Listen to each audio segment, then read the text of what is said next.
माननीय श्री दुर्गा पौडेल, समय 5 मिनट। यसपछि माननीय श्री भानुभक्त ढकाल,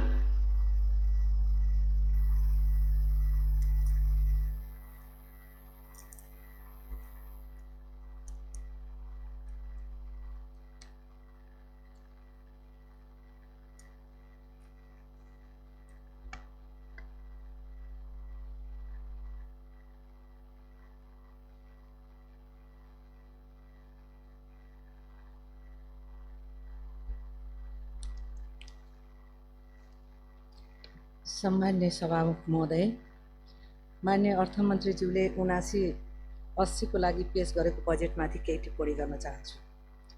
बजेटमा सकारात्मक महत्त्वका कैयन कार्यक्रमहरू समावेश गरिएका छन्।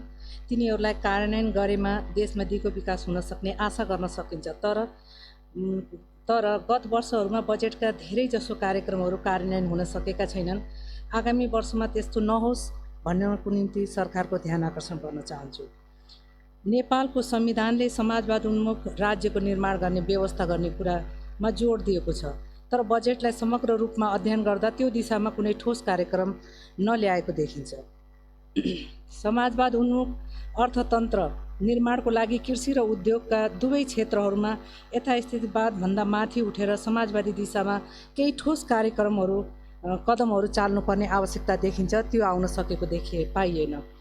कृषिको क्षेत्रमा उत्पादन बढाउने कुरामा जोड दिएको छ, त्यो स्वागतयोग्य कुरा हो। तर जमिन माथिको सामन्ती स्वामित्वलाई समाप्त नगरिकन तथा हदभन्दा बढी जमिनहरूलाई बिना मुआब्जा अतिक्रमण गरी भूमिहीन किसानहरूलाई वितरण नगरिकन त्यो अहिलेको भूमिको संरचना परिवर्तन गर्नु सम्भव देखिँदैन। त्यसो नगरिकन कृषि उत्पादनको वृद्धि सम्भव छैन। औद्योगिक विकास नभइकन देशको विकास सम्भव छैन। औद्योगिक विकासका लागि सर्वप्रथम स्वदेशी उद्योगहरूलाई विदेशी पुँजी र विदेशी उत्पादनको प्रतियोगिताको विरुद्ध संरक्षण गर्नुपर्ने आवश्यकता छ। दोस्रो, देशमा बढ्दो दलाल पुँजी माथिको नियन्त्रण गर्नुपर्ने आवश्यकता छ।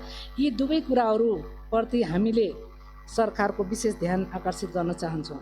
देशको आर्थिक विकासको लागि विदेशी सहयोग वा ऋण लिनुपर्ने आवश्यकतालाई हामीले स्वीकार गर्छौँ, तर त्यसो गर्दा देशको स्वतन्त्रता, स्वाभिमान, राष्ट्रिय अर्थतन्त्र र वृहत राष्ट्रिय हितमा आँच नआउने कुरामा हामीले ध्यान दिनुपर्दछ। तर एमसिसीबाट देशको राष्ट्रियता, असंलग्न परराष्ट्र नीति र वृहत राष्ट्रिय हितमा समेत गम्भीर आँच पुग्ने भएकाले हामीले त्यसलाई खारेज गरेर जानुपर्ने आवश्यकतामा जोड दिन्छौँ। अन्यथा त्यसका दूरगामी दुष्परिणामहरू हुनेछन्। हामीले संहिता र त्यसको प्रादेशिक संरचनालाई खारेज गर्नुपर्छ भन्दै आएका छौँ र त्यसमा जोड दिँदै आइरहेका छौँ। अहिले पनि त्यसमा हामीले जोड दिन्छौँ। संहिता वा त्यसको प्रादेशिक संरचनामा खर्च हुने ठुलो धनराशि देशका लागि अनावश्यक बोझ हो। संहिताबाट जातीय र क्षेत्रीय विग्रह बढ्नुका साथै देशमाथि अनावश्यक आर्थिक बोझ पनि बढ्दै गइरहेको छ। त्यसले गर्दा एकातिर देशको विकास कुण्ठित हुने गरेको छ भने अर्कातिर स्थानीय निकायहरूमा जाने बजेटहरू पनि कुण्ठित हुने गरेका छन्, त्यो कम हुँदै गइरहेका छन्। त्यसकारण हामीले संहिताको सम्पूर्ण संरचनालाई खारेज गरेर जानुपर्छ भन्ने कुरामा त्यो आवश्यकतामाथि जोड दिन चाहन्छौँ।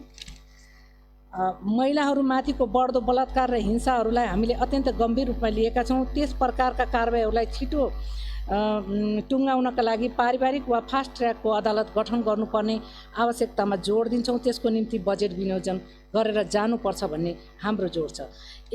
एकपल्ट बलात्कृत भएपछि कुनै महिलाको सम्पूर्ण जीवन बर्बाद हुन्छ। त्यसकारण बलात्कृत महिलाहरूको सम्पूर्ण जिम्मा राज्यले लिनुपर्छ र उनीहरूको तत्कालीन क्षतिपूर्ति र जीवन निर्वाहको व्यवस्था गर्ने दायित्व समेत सरकारको हुनुपर्दछ। त्यसप्रति पनि यो बजेटले ध्यान दियोस् भन्न चाहन्छौँ। अपाङ्गता भएका व्यक्तिहरूको हक र सुविधाको रक्षा र उनीहरूलाई सम्मानित जीवन बाँच्न दिनका लागि संयुक्त राष्ट्र सङ्घको अपाङ्गता सम्बन्धी महासन्धि अनुसार कानुन बनाएर त्यस अनुसार प्रभावकारी कदम उठाउन सरकारले विशेष ध्यान दिनुपर्ने आवश्यकता छ। त्यसतिर यो बजेट लक्षित होस् भन्न चाहन्छौँ। नीति र कार्यक्रममा विदेशमा भएका नेपालीहरूलाई निर्वाचनमा सहभागी बनाउने कुरा उल्लेख गरिएको थियो, तर अहिले बजेटमा त्यस प्रकारको कुनै बजेट विनियोजन गरेको अवस्था छैन। त्यसप्रति हामीले सरकारको गम्भीर ध्यान जाओस् र त्यसप्रति बजेट विनियोजन होस् भन्न चाहन्छौँ। बजेटमा विदेशीहरूलाई अपार्टमेन्ट किन्न दिने छुट दिएको छ। विदेशीहरूलाई त्यसरी छुट दिन हुँदैन, त्यसप्रति सरकार गम्भीर हुन जरुरी छ। जमिनमा बढ्दो प्लटिङका कारणले कृषियोग्य जमिन झन सङ्कुचित हुँदै गइरहेको छ। त्यसकारण प्लटिङलाई पूर्ण रूपले कडाइपूर्वक रोक्न जरुरी छ। परराष्ट्र नीतिको मुख्य उद्देश्य राष्ट्रियता र राष्ट्रिय हितको रक्षा नै हुनुपर्छ। तर कालापानी समेत क्षेत्रमा भएको भारतीय कब्जालाई हटाउन बजेटमा कुनै खास कार्यक्रम ल्याइएको छैन। यसबारे तत्काल प्रभावकारी कदम उठाउनको लागि हामीले सरकारसित माग गर्दछौँ। बजेटमा सामान्य खर्चको तुलनामा पुँजीगत खर्च धेरै कम राखिएको छ। गत सालको अनुभवमाथि विचार गर्दा त्यो पनि पुरै खर्च हुने देखिँदैन। त्यो अवस्थामा देशको दिगो विकास हुन मुस्किल पर्नेछ। देशमा दिगो विकासका लागि भ्रष्टाचारलाई समाप्त गरेर सुशासन कायम गर्नुपर्ने आवश्यकता विशेष जोड दिनुपर्ने र त्यस सम्बन्धी सरकारको विशेष ध्यान जानुपर्ने र बजेट पनि त्यो कार्यक्रमप्रति लक्षित हुनुपर्ने जरुरी देखिन्छ। विशेष आर्थिक क्षेत्रहरूको निर्माणका लागि एकातिर मजदुरहरूको अधिकारहरूको कटौती हुने र अर्कातिर दलाल पुँजीको प्रभुत्व बढ्दै जाने भएकाले विशेष क्षेत्रको योजनालाई पुरै खारेज गरेर जानुपर्छ भन्ने हाम्रो जोड छ। देशमा बढेको महँगी र मजदुरहरूको जीवनको अवस्थामाथि ध्यान दिँदै मजदुरहरूको न्यूनतम दर निश्चित गर्न र त्यो नीतिलाई प्रभावकारी प्रकारले कार्यान्वयन गर्नुपर्ने विषयमा सरकारको गम्भीर ध्यान जाओस् भन्न हामीले चाहन्छौँ।